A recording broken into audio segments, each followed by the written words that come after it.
امام طبرانی نے حضرت ابو الاحوص سے یہ قول نقل کیا ہے کہ ایک آدمی حضرت عبداللہ ابن مسعود رضی اللہ تعالیٰ عنہ کے پاس آیا اور عرض کی کہ میرا بھائی اپنے پیٹ درد کی شکایت کرتا ہے، اس کے پیٹ میں بڑا شدید درد ہے،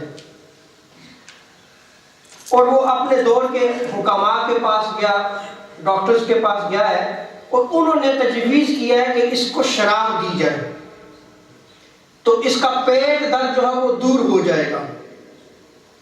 آپ نے فرمایا سبحان اللہ، یہ کیا کہہ رہے ہو تم؟ ناپاک اور پلید شے میں شفا نہیں رکھی ہے۔ اور آگے آپ ارشاد فرماتے ہیں بلا شبہ شفا دو چیزوں میں ہے، قرآن مجید اور شہد، قرآن مجید اور شہد، اور دونوں لوگوں کے لیے جو ہے وہ باعث شفا ہے۔ امام ابن منذر حضرت ابو سعید خدری رضی اللہ تعالی عنہ سے روایت کو نقل کرتے ہیں کہ ایک آدمی تاجدار کائنات صلی اللہ علیہ وسلم کی بارگاہ میں آیا اور آ کر عرض کرنے لگا یا رسول اللہ میرے سینے میں درد ہے، میں اپنے سینے میں درد محسوس کر رہا ہوں۔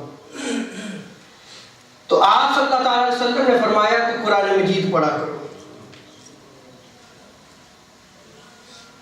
کیونکہ اللہ تبارک و تعالیٰ ارشاد فرماتا ہے شفاء لما فی الصدور، کہ یہ قرآن مجید جو ہے وہ شفا ہے۔ میں حضرت علامہ ریاض قاضی صاحب کو خوش آمدید کہتا ہوں، اور اس روایت کو امام جلال الدین سیوطی رحمۃ اللہ تعالیٰ علیہ نے الدر المنصور میں نقل کیا ہے۔ امام بہقی نے شعب الایمان میں اس روایت کو نقل کیا ہے، اور امام جلال الدین سیوطی رحمۃ اللہ تعالیٰ علیہ نے الدر المنصور میں بھی اس روایت کو نقل کیا ہے۔ حضرت واصلہ بن اسقع رضی اللہ تعالیٰ عنہ وہ روایت کرتے ہیں کہ ایک آدمی تاجدار کائنات صلی اللہ علیہ وسلم کی بارگاہ میں آیا اور آ کے عرض کرنے لگا یا رسول اللہ مجھے سور تھروٹ ہے، یعنی حلق میں درد ہے شدید۔ تو تاجدار کائنات صلی اللہ علیہ وسلم نے ارشاد فرمایا کہ پھر تم اپنے اوپر لازم کر لو کہ قرآن مجید پڑھا کرو، یہ درد دور ہو جائے گا۔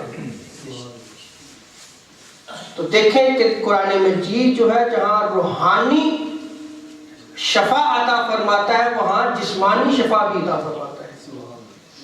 یہ ہر مرض کی دعا ہے، خواہ وہ روحانی ہو، قلبی ہو، بدنی ہو، جسمانی ہو۔ اب ہم اسی آیت